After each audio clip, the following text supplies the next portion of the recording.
My girlfriend said, "Take the job, we're done," I replied. "Then we're done."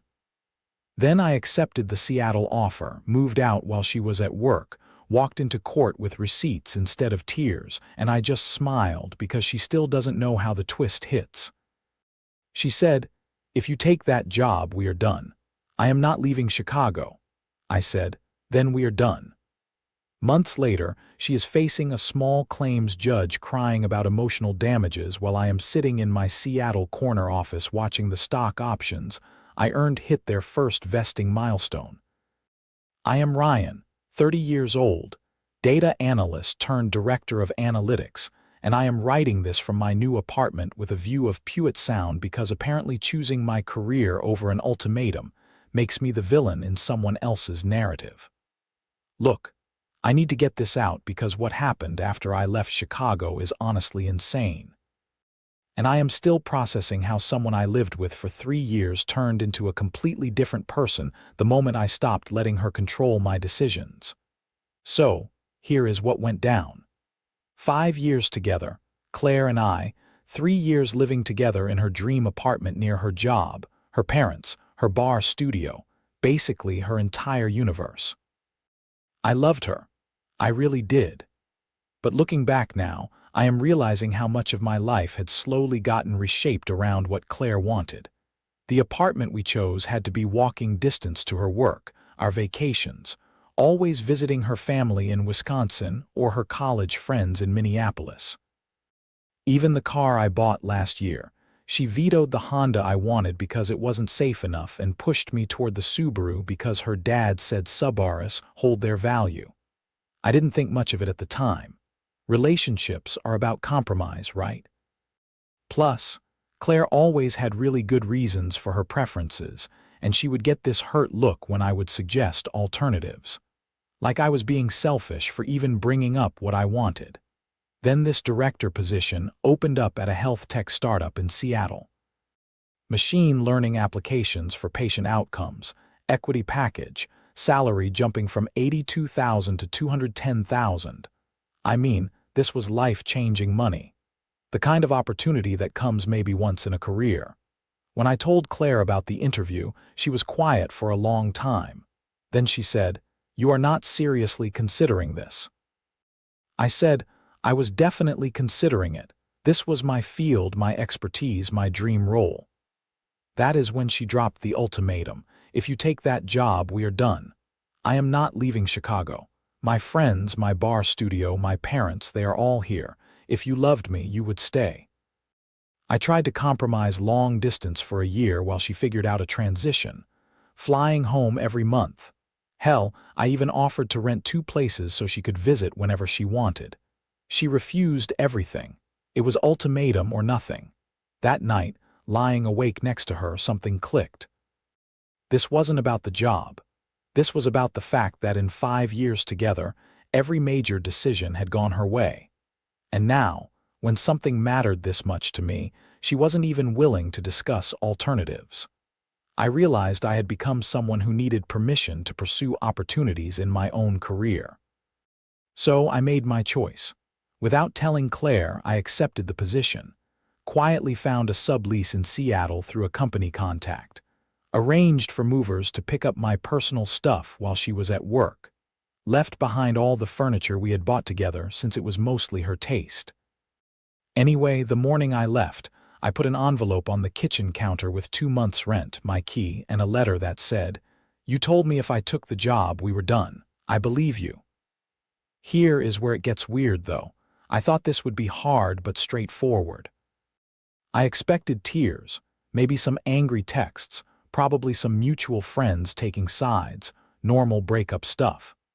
What I didn't expect was for Claire to completely rewrite the entire history of our relationship and launch what I can only describe as a systematic campaign to destroy my reputation. But that is another story for another update. Because right now, I need to go prep for tomorrow's board presentation. And honestly, writing this out has made me realize just how much I was walking on eggshells before. The view from my new life is pretty amazing, though. Update 1 Reddit. I was not prepared for this level of crazy. First, Thank you to everyone who commented on my original post.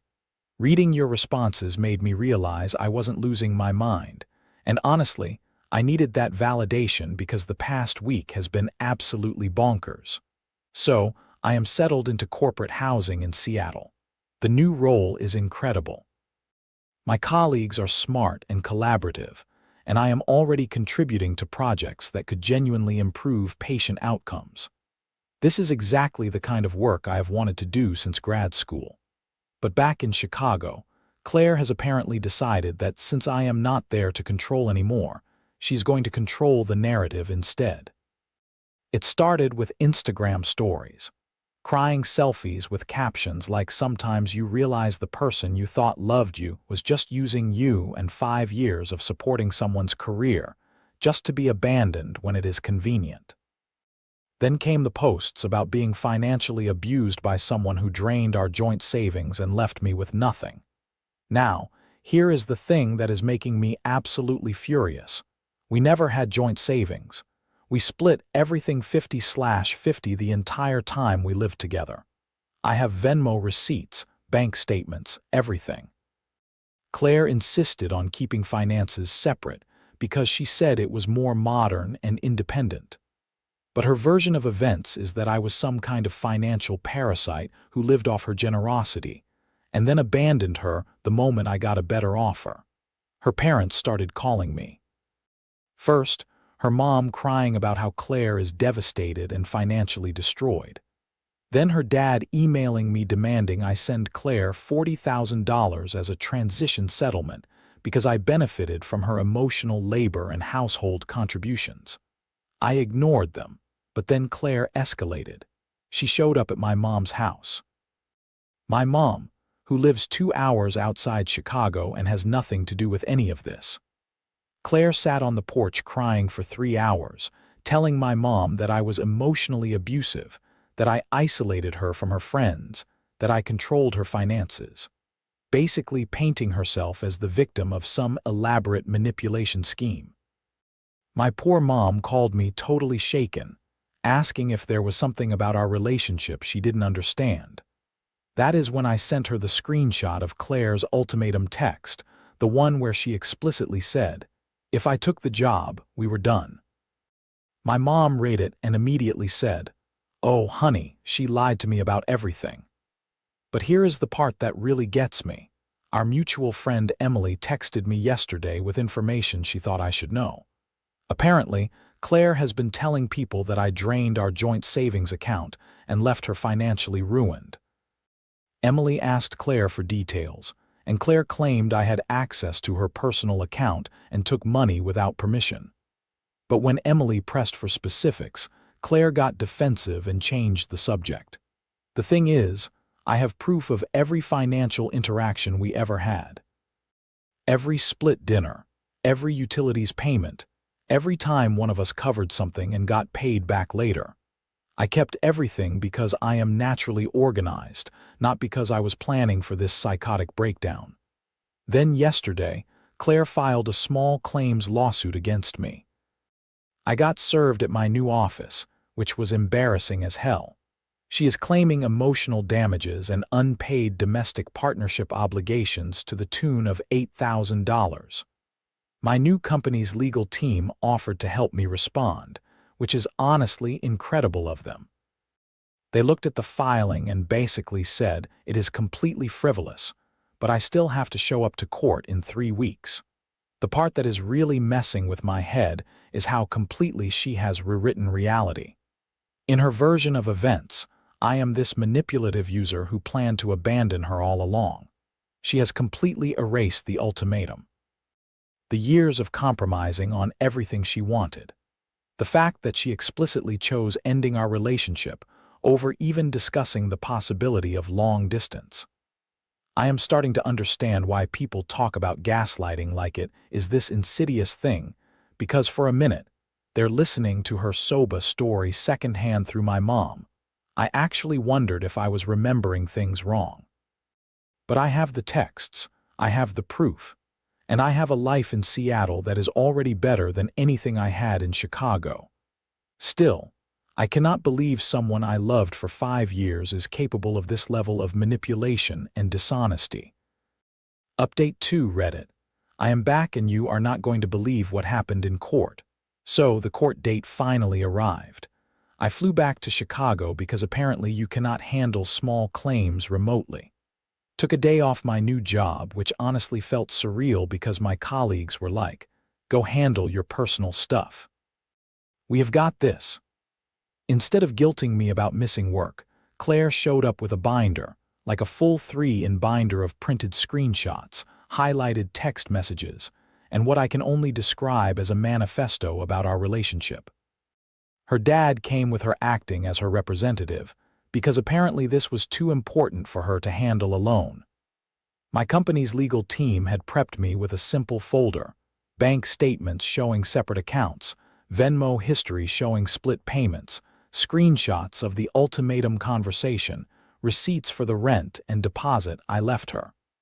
Simple factual documentation. Claire went first, and honestly, it was like watching someone perform a one-woman show about a relationship I wasn't even in. She claimed I had systematically isolated her from financial independence by pressuring her to let me handle shared expenses, except I had literal proof that she insisted on splitting everything and keeping our finances separate. She said I abandoned her without notice, completely ignoring the fact that she gave me an ultimatum, and I responded exactly as she demanded. She claimed I took furniture that belonged to both of us.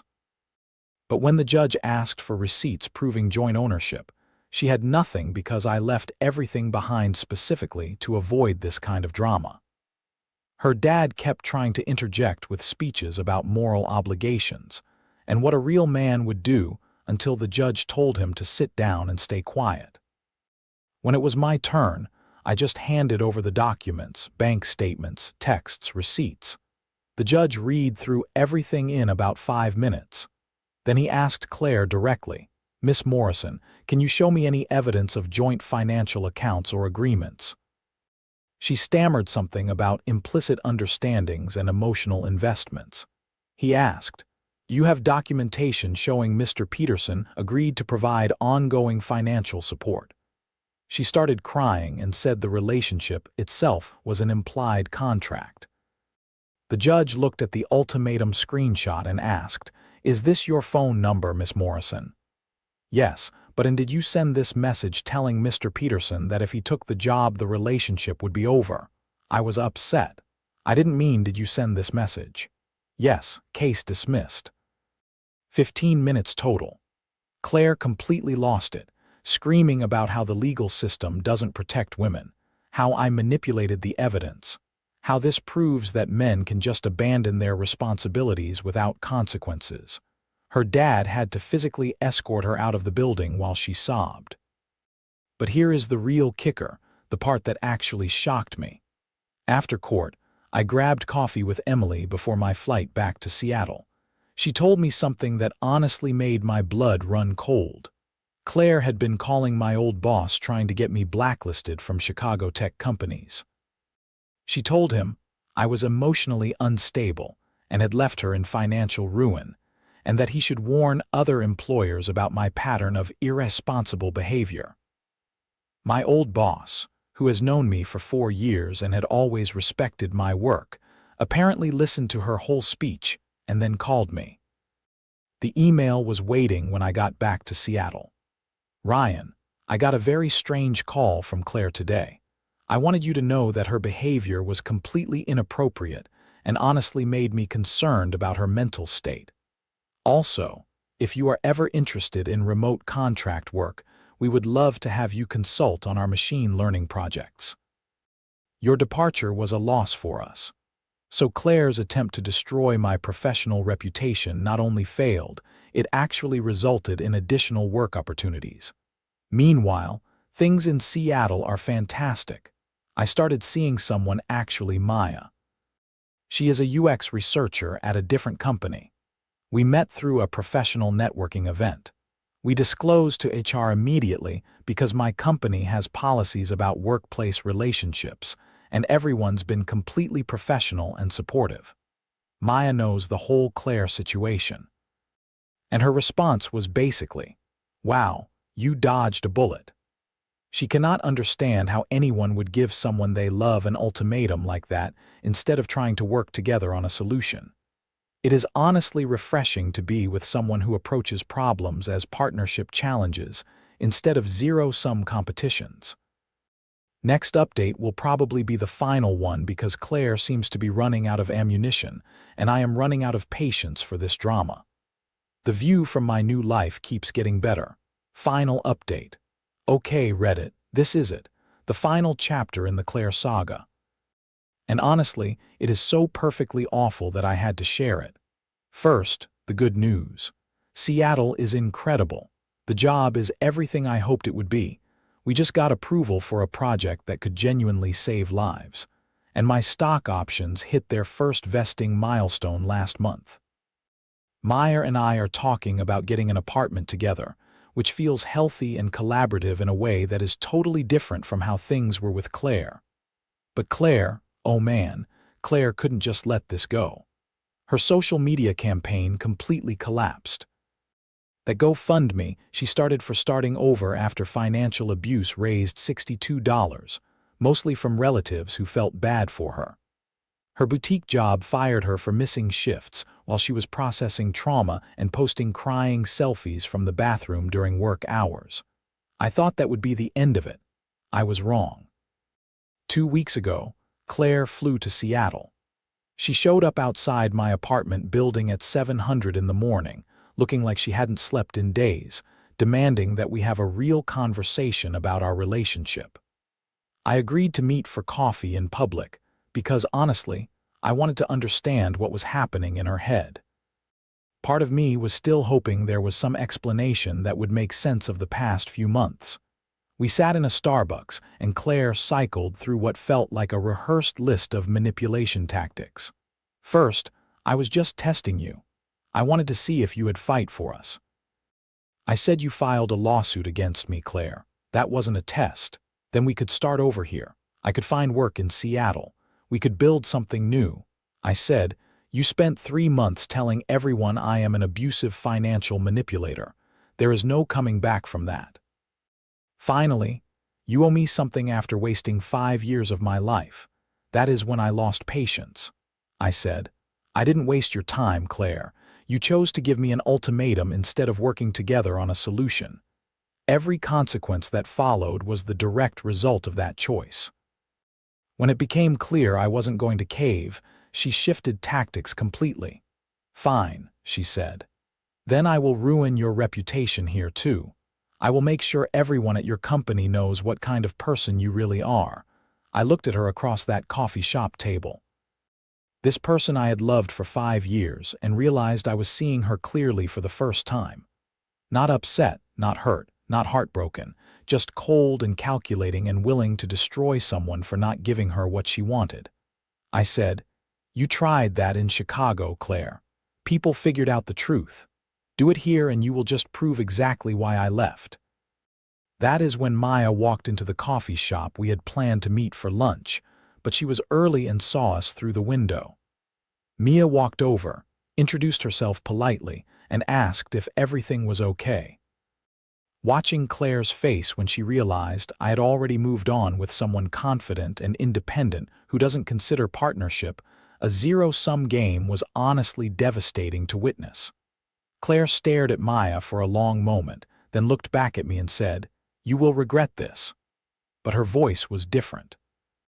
Defeated, because I think she finally understood that I wasn't coming back, that her campaigns and lawsuits and manipulation tactics had accomplished nothing except proving I made the right choice. She left the coffee shop, and as far as I know, she flew back to Chicago that day. I haven't heard from her since.